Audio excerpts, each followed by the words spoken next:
Welcome back, guys, to the Power Driven Diesel YouTube channel. We are coming to you live from the alternative headquarters of the Power Driven Diesel race team. Only Tickle by Fire here. Tickle by Wire by Tickle. Tickle Wire. He's slow.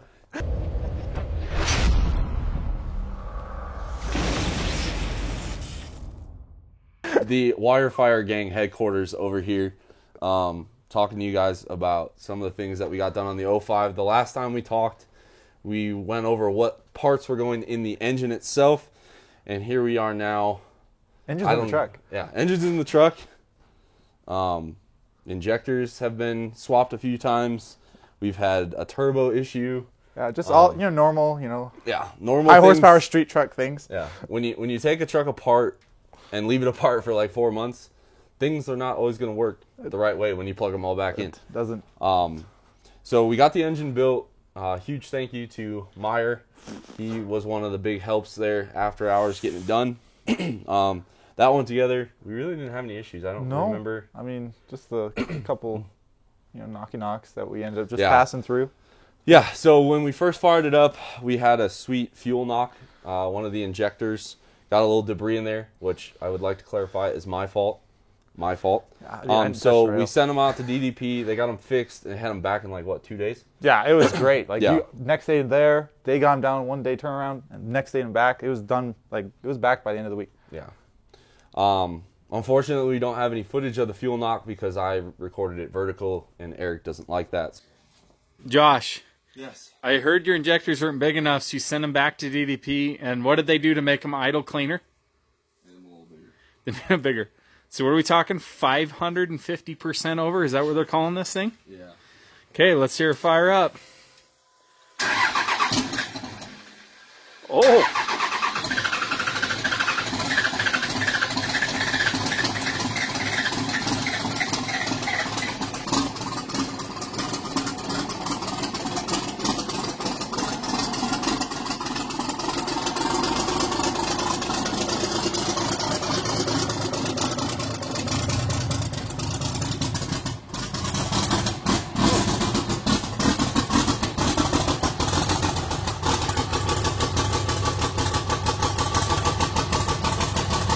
Cancer is real.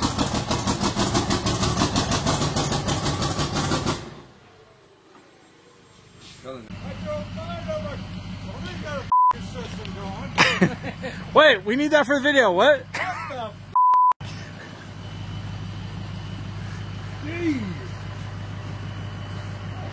These rednecks. You want to hit the vents? There's no smoke right here at this level. We're good.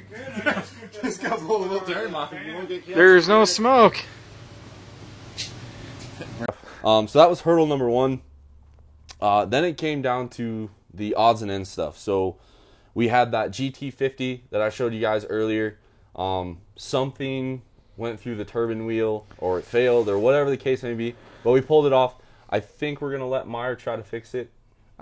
Whoa. Are we running it on this thing too? I don't know. Dude, last I heard it was in the trash and Borg It's is sitting life. over there on the shelf. Yeah.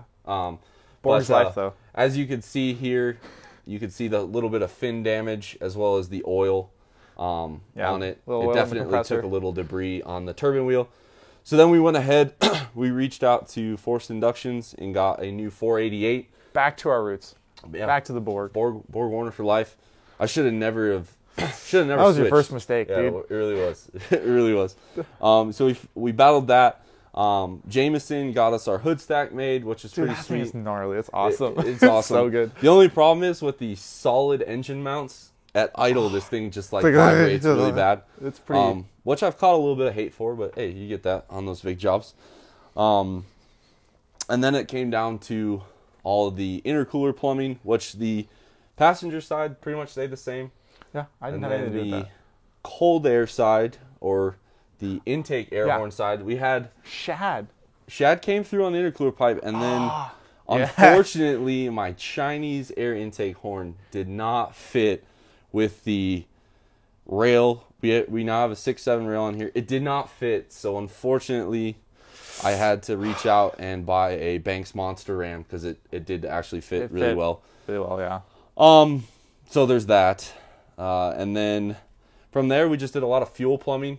Yeah, I mean, you have two 12 mil pumps fed by two Air dogs. 160, 165, 200s. Two AirDog 200s. That's a lot of lines. Jealous. One AirDog feeds one CP3, the other AirDog. You basically have a basic fast or AirDog CP3 kit times 2 because that's how you plumbed it. But we did plumb it a little different. So we did so we had an XDP sump. We routed out the return port that makes it not like to cavitate. So it's now a dual feed. So each AirDog gets its own feed line from the bottom of the tank sump, and then both fuel lines come forward to here. They meet at a fleece distribution block, and then they Y back off. The reason why I did that, if one of the AirDogs, which I doubt it will ever fail, but if one of them did, or rupture a fuel line, I'm not going to hurt one of these really expensive CP3 pumps. Another reason, too, is that way you know your fuel pressure is the same to each pump. Like, one fuel pressure could be a little higher. Actually, I didn't even think about that. Yeah. Bonuses. That well planned. Well planned. Strikes me strange that you knew that and I didn't. Well, I saw that. I was like, oh, that's supposed to be why I did this. This is smart. But anyway, and then because of how much idle fuel this thing returns, we reached out to a good friend of mine, Gordon, and we got some tips on that. So we had to run 2-8 return lines, or sorry, 3-8 return lines. So you have 1-8, which is half inch for you guys that don't know what -8 is. A half inch return from each CP3, and we ran the factory return line from the cylinder head, and then there is a -8 return line from the rail, and then it's just a Medusa looking top of the fuel tank. Like there's I will say, when you were telling me, oh, I'm doing this, oh, I got it all done, I was like, oh gosh, that's like 7 lines. It's gotta be a bundle this big. You actually made it look really clean. I was very impressed. And although we could have used a fuel cell, everybody's right. I'm sure we'll get that in the comments. Some of the events we're trying to hit this year, like Diesel Power Challenge, King of the Street, and a few others, they require us to run the OEM fuel tank, so I had to make that work. Yeah. And ideally, we got a lot of tuning revisions to make, but ideally, this is still going to be able to be driven on the street. So that's why we went with that fuel tank. Let's be fair. It's a street truck. You know, when you're going cross country, you know, you don't have to fill up every 200 miles because I probably will though. I don't think the fuel mileage on this thing's going to be. It's going to be outstanding, dude. What do you think? It's going to be better than the Shorty. I put 18 miles per gallon on the DPC form. That sounds about right. I mean, it's Downhill. Conrail. You can tone it. You can tune it. Yeah, tune it down. Yeah, and then so we got the fuel line plumbing done. That was a total pain in the butt. Then Meyer, you helped get the trans coolers mounted in the back. So some reason this man wanted 3 trans coolers because apparently he plans on beating it. If you're gonna throw me under the bus, like, the factory has a trans cooler in the front because of the big intercooler and the radiator and everything else. I wanted to pull some heat out of the front all the of the heat truck. going in the intercooler. That's just gonna be feeding that trans cooler 300-degree air. You know. Yeah. So we pulled the front one out. That's why we have 3. But go on, Mark. Yeah. So we've got he had his old one by the transfer case, and he wanted to add 2 more down by the spare tire. So we ended up having to make a double stack thing, and he's like, "Oh, we'll just mount it in there like that." And I was like, thinking about it, I was like, if we put it in like that, that's not serviceable. You're gonna have to cut this mount in order to get this thing out. So we redesigned it a little bit, put it up there. I think it turned out pretty good. Yeah. So we have 2 derail coolers where the spare tire would go, double stacked. Yes, double stacked is not. It's not ideal. As efficient, but with a limited space of a short bed, that was what we had to do. And then we have 1 BD/FlexLight cooler. So we have 3 trans coolers. That should be enough, we're hoping. Some of the other issues we had, the battery I was using, because this is a single battery setup, was not working. So we got an Optimum battery. That way we can run a ton of electronics, because this system is responsible for an electric cooling fan, 3 transmission coolers, 2 nitrous bottle heaters, 6 nitrous solenoids. That's right, 6 nitrous solenoids. A dual pump controller. I mean, there's a lot of electrical draw on this thing. And then And I just want to go back too and say, okay, with that dual stack transmission cooler, Yeah. okay, we thought of everything. We're like, we put one fan on top, one fan on the bottom. That means 2 fans. And we reversed the direction of the bottom fan blade, so they both go the same direction. It's perfect. Which, by the way, last night when I was wiring that, it took me like 15 minutes to figure out I had to reverse the polarity on one of the fans to get them both to pull down. Good job. But Good job. and then it's just been a whole ton of wiring. So last year, all year, we sprayed this thing with nitrous, as you guys saw, but we did it on a momentary button. So You could tell when power's about to be made. Yeah. His fingers are going. solenoid was either all the way on or all the way off, and that is really hard on an engine to bring in that much nitrous that hard.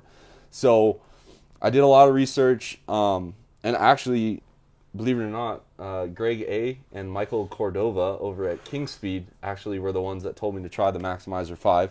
So appreciate that, guys. And they're right, by the way. We finally got it to hook up last night to the laptop. Yeah, It's going to be pretty sweet. I don't really want to do like a product video on it, but basically we have a RPM input, a vehicle speed input, a map sensor input, a throttle position input. I'm ordering the EGT probe today, and then we're also going to put a wideband O2 in the hood stack. This is something I actually learned from the Firepunk crew. They didn't really tell me about it. I just watched their YouTube and stalk them. And sometimes Cody Fisher is helpful every once in a while, you know. And we're going to run a wideband O2 as a failsafe on the nitrous system. And ideally, it comes with 2 progressive solenoids. We're going to make it 4 progressive solenoids. So I'm going to add 2 additional drivers. And that has just been a cluster of wiring. Like, you got wires coming through here. We had to get power to it. I wanted to make it look like a street truck, so we did our best to hide it. And then we also got a display for it. So if the laptop battery goes dead, I can still do the inputs with the little handheld that they offer. But anyway, if you're looking for a nitrous controller, honestly, that was probably, I mean, you saw it. yeah, I mean, straightforward instructions and stuff, so. Yeah, That's pretty cool. easy to wire as long as you hook up all the wires. Yeah, that really we does. found out last time. That does help. And then the only other things we did weld the front axle tubes. And then we reached out to Yukon Gear and Axle, and they did come through big, so I will give them a huge thank you in this video. Yeah. Yukon Gear and Axle hooked us up for 2020 drag racing, sled pulling, dirt dragging. These things are going to be awesome. We have Yukon chromoly 38 spline axles for the rear.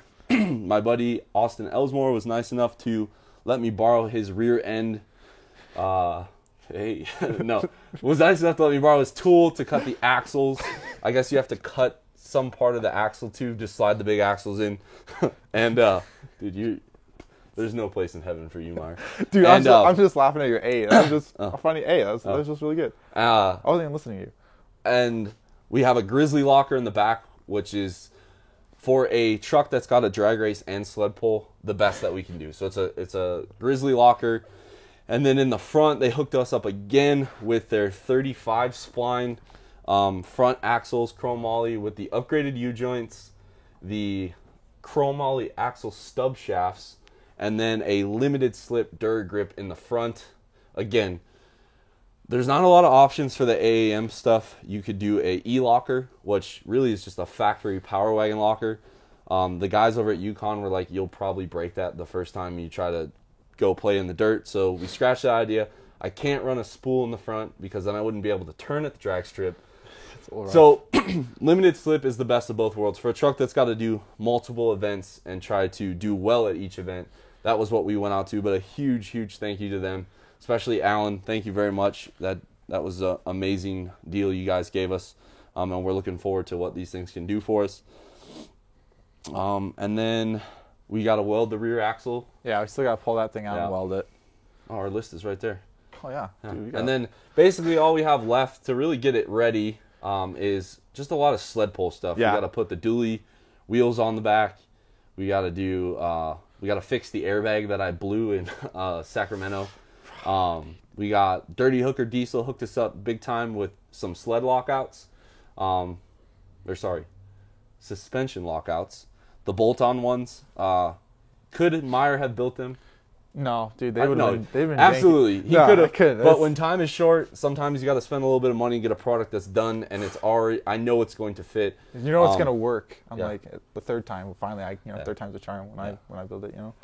Especially on alternator wiring. Yeah. That second time was the charm. Dude. Anyway, so yeah, I mean, it's been a huge undertaking, and I'm just really glad that we're getting close to the end here. Meyer has been probably the biggest help of everybody here. I don't know. and- I didn't hook you up on those axles. And That was I'm pretty really big. excited because Meyer is trying to travel a little bit this year. Yeah, we're hoping and to at least. It's good to know that I have somebody else that's very familiar with this truck, as well as myself. Oh, and let's not forget, Will Terry went through this trans at Power Driven. Yeah. Refreshed it. We had like one clutch and two steels from Truckmania and a second gear band that didn't even need to be replaced, but we were there. So we got a refreshed trans, and Phil Taylor at DPC Converters got us with a brand new quad disc, freshly restalled. It works really good. It lit the GT50 Yeah, it lit it like nice. it was nothing. And then obviously we're just working on the tune-up, which a lot of guys saw the video on Facebook. I would just like to clarify that was the base That file. was the base tune. No turbo hooked up. No, the turbo wasn't hooked up. Well, I'm depending which video. There was ports the one unplugged that regardless. went vibral, but Oh, yeah, yeah. there was no intake going in. It was 40 degrees in here probably, and we're at almost 6,000 feet above sea level. Yeah. So, yes, we're aware we still have a lot of tuning left to do. Right now, we actually got the tuning a lot better, and yeah, I'm just getting really excited, kind of nervous, and we're hoping to. I don't want to say debut, but we're gonna bring this truck out for the first time, hopefully to the ATS Gauntlet Challenge. So if you guys want to meet, I know Meyer's going to be there. I'm hoping to, dude. Whether he's in his own truck or just riding shotgun with me, Meyer will be there. I think Will and Todd. Hopefully the whole crew comes, I don't dude. know That'd be Do awesome. you think Will will actually show up though? I don't know. That's a good question. Todd's definite. Like, Dude, you I can mean, count all on Will Todd. has is a 12 valve. It's just, I mean, what's he gonna do with it? Not much. I mean, daily it. I Yeah, guess. yeah, daily. Maybe. Rack hangs. We'll bring a Anyway, trailer for him. but yeah, we're super excited, and thank you guys for following along on it. Yeah. Like, subscribe, comment. If you have questions, we really do try our best to answer them on your guys' comment feeds. And you're getting answers from actual people that work here. It's either Todd, Will, myself, or Griff that reply to most of your guys' YouTube comments. So we appreciate them. And thanks for staying tuned, guys. Yeah. You got anything you want to say in closing, Mar? Nothing really. I mean, it's just been a fun build, learning a lot about Conrails because that's where we're going, and so it's been an amazing learning experience. Common rails are like a fine wine. They require a lot of finesse. I don't know. As far as aging with wine, I'm looking at the harness over there. It was not better. Anyway, guys, thank you very much. We'll see you next time. See ya.